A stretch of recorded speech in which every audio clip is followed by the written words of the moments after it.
Hello friends, स्वागत है आप सबका आपके अपने यूट्यूब चैनल स्मार्ट स्टडी 2.0 में।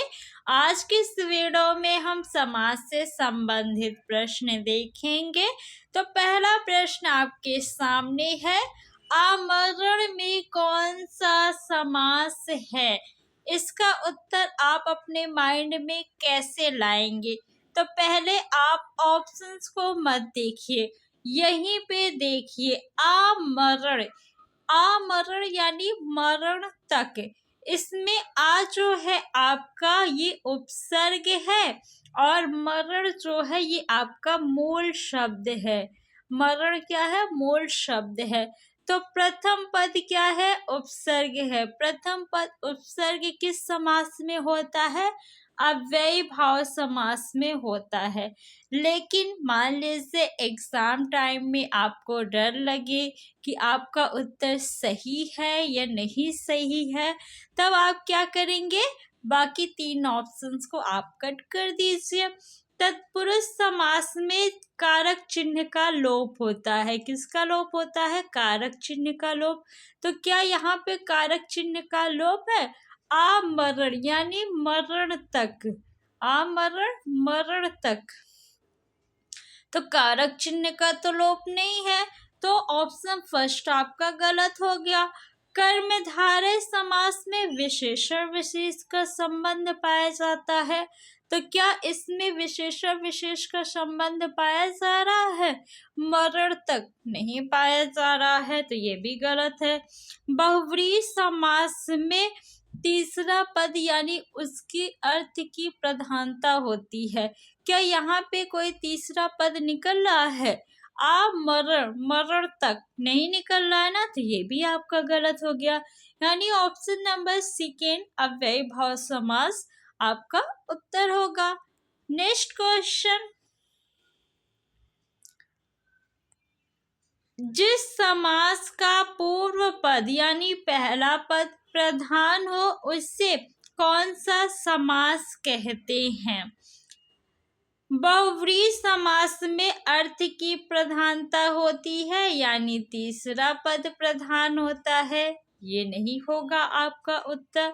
तत्पुरुष समास में जो है द्वितीय पद प्रधान होता है और संबंध तत्पुरुष जो है तत्पुरुष समास का ही प्रकार है, तो ये भी आपका उत्तर नहीं होगा। अव्ययी भाव समास में प्रथम पद प्रधान होता है, तो आपका उत्तर ऑप्शन नंबर थर्ड बिल्कुल सही है। द्विगु समास और कर्मधारय समास तत्पुरुष समास के अंतर्गत आते हैं पदों की प्रधानता के आधार पे, तो ये भी आपका नहीं होगा क्योंकि इसमें भी द्वितीय पद प्रधान हो जाएगा। धीरे धीरे में कौन सा समास है? अब यहाँ पे कुछ छात्र क्या करेंगे, योजक चिन्ह देख के द्वंद्व समास लगा देंगे, लेकिन ऑप्शन में द्वंद्व समास दिया ही नहीं है। तो कौन सा समास होगा? जब एक ही शब्द रिपीट हो तो वहां पे अव्ययी भाव समास होता है। जैसे दिन दिन, दिन दिन में कौन सा समास है? अव्ययी भाव समास। रात रात, इसमें कौन सा समास है? अव्ययी भाव समास है। धीरे धीरे में कौन सा समास है? अव्ययी भाव समास है। तो ऑप्शन नंबर थर्ड आपका बिल्कुल सही है। द्विगु समास में प्रथम पद संख्यावाची होता है। प्रथम पद क्या होता है? संख्यावाची होता है। तो क्या यहाँ पे प्रथम पद संख्यावाची है? नहीं। तत्पुरुष समास में कारक चिन्ह का लोप होता है, तो क्या यहाँ पे है? नहीं। ऑप्शन नंबर ए भी नहीं होगा बहुव्रीहि समास, तो ऑप्शन नंबर थर्ड आपका बिल्कुल सही है। इनमें से कौन सा कथन पूरी तरह तत्पुरुष समास से संबंधित है? इनमें पूर्व पद प्रधान होता है। पूर्व पद प्रधान तो अव्ययी भाव समास में होता है, तो आपका ये ऑप्शन जो है वो तो गलत हो गया। इसमें पूर्व पद संख्यावाची होता है। तो पूर्व पद संख्यावाची किस समास में होता है? द्विगु समास में होता है। तो ये भी गलत हो गया। इसमें प्रायः उत्तर पद प्रधान होता है। तो तत्पुरुष समास में उत्तर पद यानी द्वितीय पद प्रधान होता है, जो कि बिल्कुल सही है। तो ऑप्शन नंबर 3 आपका उत्तर हो जाएगा। इसमें पूर्व पद अव्यय होता है। पूर्व पद अव्यय किसमें होता है? अव्ययी भाव समास में होता है। तो ऑप्शन नंबर 4 भी आपका गलत है। ऑप्शन नंबर 3 सही है। नेक्स्ट क्वेश्चन, सेना नायक में कौन सा समास है? इसका उत्तर बताइए क्या होगा। तो पहले आप ऑप्शंस को नहीं देखेंगे, पहले क्या देखेंगे? यहीं पे देखेंगे सेना नायक यानी सेना का नायक। सेना नायक, सेना का नायक, सेना का नायक।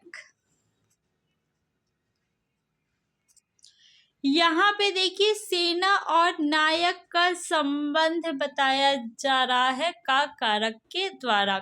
का क्या है? ये कारक चिन्ह है। कौन सा कारक चिन्ह है? संबंध कारक चिन्ह। तो कारक चिन्ह का लोप किस में होता है? तत्पुरुष समास में होता है। ऑप्शन नंबर 4 आपका बिल्कुल सही है। बहुव्रीहि समास में अर्थ की प्रधानता होती है। सेना नायक, सेना का नायक, अर्थात निकल रहा है, कुछ नहीं निकल रहा है, तो बहुव्रीहि समास नहीं होगा। कर्मधारय समास में विशेषण विशेष का संबंध पाया जाता है। तो क्या यहाँ पे विशेषण विशेष का संबंध है? सेना नायक नहीं। द्विगु समास में प्रथम पद जो है संख्यावाची होता है। क्या यहाँ पे प्रथम पद संख्या है? नहीं। तो ऑप्शन नंबर 4 आपका सही है। उपयुक्त समास चिन्हित कीजिए। पथ भ्रष्ट, पथ भ्रष्ट यानी पथ से भ्रष्ट, पथ से भ्रष्ट, भ्रष्ट है यानी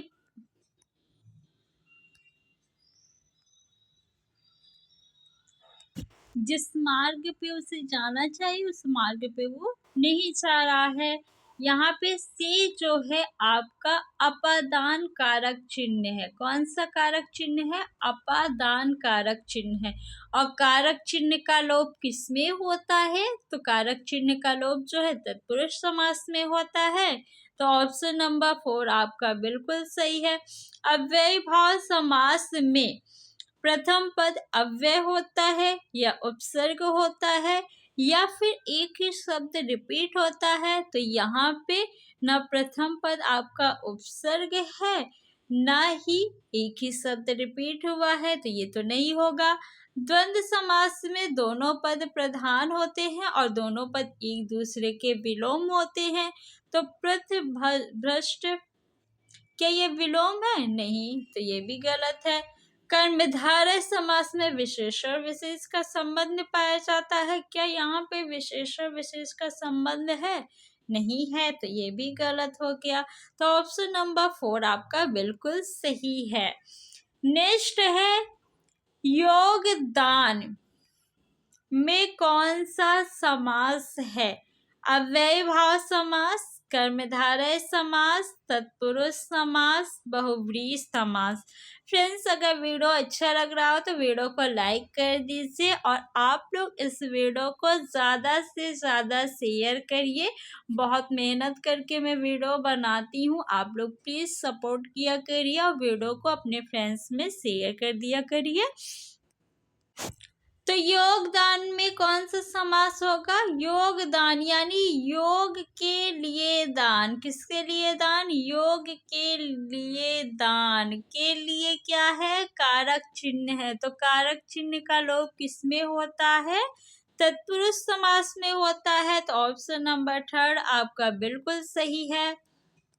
नेक्स्ट क्वेश्चन है, जिस समास का कोई पद प्रधान नहीं होता उसे कहते हैं बहुव्रीहि समास, द्वंद्व समास, कर्मधारय समास या अव्ययी भाव समास। अव्ययी भाव समास में प्रथम पद प्रधान होता है, तो ये आपका उत्तर नहीं होगा। कर्मधारय समास जो है तत्पुरुष समास के अंतर्गत आता है और तत्पुरुष समास में द्वितीय पद प्रधान होता है, तो ये भी आपका उत्तर नहीं होगा। द्वंद्व समास में दोनों पद प्रधान होते हैं और दोनों पद एक दूसरे के विलोम होते हैं, तो ये भी आपका उत्तर नहीं होगा। बहुव्रीहि समास में दोनों में से कोई भी पद प्रधान नहीं होता है, तीसरा पद प्रधान होता है, यानी अर्थ की प्रधानता होती है। तो ऑप्शन नंबर फर्स्ट आपका बिल्कुल सही है। दशानन में कौन सा समास है? दशानन, दस है आनन जिसका, अर्थात रावण।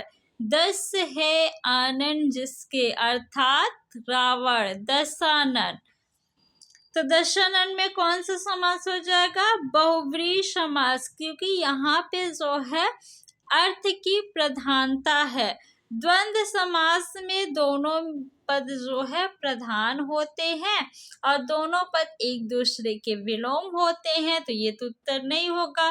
कर्मधारय समास में विशेषण विशेष का संबंध पाया जाता है और अव्ययी भाव समास में प्रथम पद उपसर्ग होता है या फिर एक ही शब्द रिपीट होता है, तो यहाँ पे ना प्रथम पद उपसर्ग है और ना ही एक ही शब्द रिपीट हुआ है, तो अव्ययी भाव समास भी नहीं होगा। ऑप्शन नंबर फर्स्ट आपका बिल्कुल सही है।